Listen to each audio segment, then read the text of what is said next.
Cet homme est incroyable. Quelques secondes plus tôt, il avait retiré de son abdomen une douzaine de centimètres d'antenne de communication. Il a pris ses ciseaux et a rapidement ouvert sa chemise. Une plaie sanglante est apparue sur son abdomen. La plaie saigne encore. Il se dirige vers la chaise et s'assoit, s'opérant lui-même malgré la douleur atroce. Il a terminé la plaie. L'homme s'appelle Mark. Il venait de participer à une mission d'exploration sur Mars avec son équipe. Une tempête de sable les avait laissés en rade. Le vent a soulevé la sonde et a frappé Mark. Mark a disparu.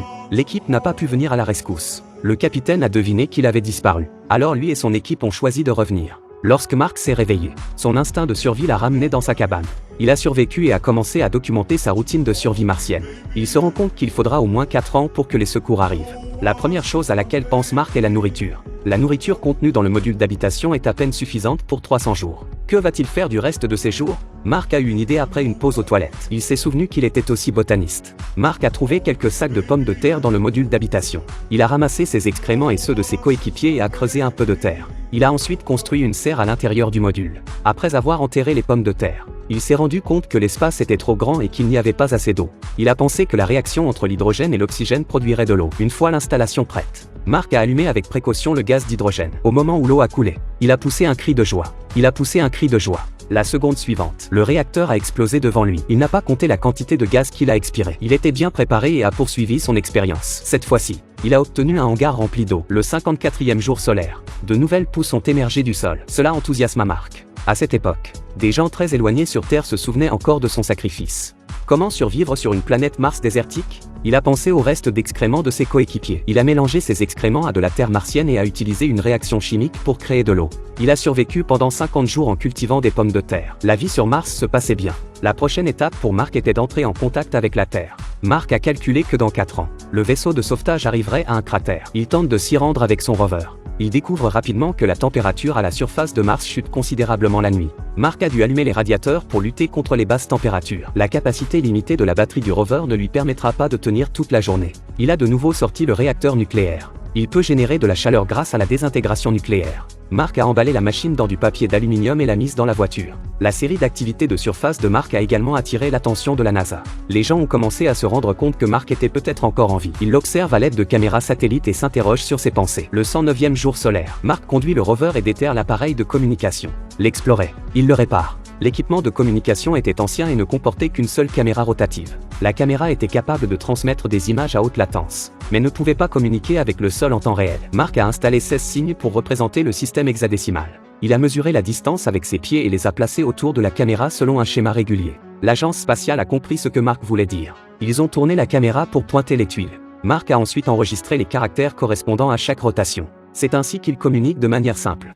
Il a esquissé un sourire tant attendu. Mark décode le mode d'emploi du rover. La NASA peut maintenant discuter en ligne avec Mark. Il apprend que la NASA fait elle aussi un geste pour le sauver. En ce moment de bonheur, un événement inattendu se produit. Le soir, après une longue journée de travail, Mark s'apprête à aller chercher des légumes dans la remise. Il venait de fermer le sas. Des fissures apparaissent sur les parois du sas. Le gaz continue d'affluer. Lorsque la pression a chuté, le sas a violemment explosé. Il a été renversé par le sasset. Après être tombé lourdement, il s'est effondré. La capuche de sa combinaison s'est brisée. Dans les derniers instants de l'épuisement de l'oxygène, il a utilisé du ruban adhésif pour colmater la fissure. Malheureusement, les plants de pommes de terre ont été exposés au froid et sont morts de froid. Une fois de plus, Mark se sent désespéré. Il répare les coutilles, évacue les pommes de terre restantes et décide de réduire sa consommation de nourriture. Lorsque la NASA a appris la nouvelle, elle annonce à l'équipage qui rentre sur Terre que Mark est toujours en vie. Elle a interrompu la construction de la fusée de ravitaillement, avancé le calendrier de lancement et annulé le test en vol. C'était une mauvaise décision. Le jour du lancement, un autre accident s'est produit. La fusée explose en plein vol.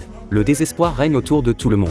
Après l'explosion d'une fusée lancée par les États-Unis, l'agence spatiale chinoise a apporté son aide. Elle a décidé d'abandonner son programme d'exploration et a envoyé le booster à la NASA pour sauver Mark. Après 549 couchers de soleil, Mark rentre enfin à la maison. Un ingénieur a également proposé un plan de sauvetage. Le vaisseau spatial arrimé à la Terre serait amarré et mis en orbite autour de la planète, accéléré par la gravité terrestre et les propulseurs jusqu'à Mars. Cette approche est très risquée. Mark atteint l'orbite martienne via le lanceur laissé sur Mars et rencontre le vaisseau. Mark rassemble immédiatement tout le matériel de la base. Il conduit un véhicule spatial à énergie solaire à travers Mars jusqu'au lanceur. Il découvre un autre problème. Le lanceur est trop vieux pour être lancé à l'altitude appropriée. Mark doit trouver un autre moyen. Il démonte le lanceur et remplace le capot avant par une bâche, ce qui en fait un simple capot en fer. Mark a démarré le lanceur et s'apprêtait à décoller. Il va trop vite et s'évanouit. Lorsqu'il se réveilla, il se trouvait dans l'espace. Mais il est encore loin du vaisseau. En faisant exploser le sas du vaisseau, l'équipe a généré de l'énergie pour pousser le vaisseau vers le lanceur. Cela ne fonctionne pas très bien. Ne voulant pas abandonner Mark à nouveau, le capitaine s'accroche au câble et saute du navire pour voler vers lui. Le câble est au bout de la ligne. Il lui manque encore plus de 300 mètres. Mark saute, ramasse les débris et perce son gant. Il utilise l'oxygène émis par le gant de la combinaison pour voler vers le capitaine.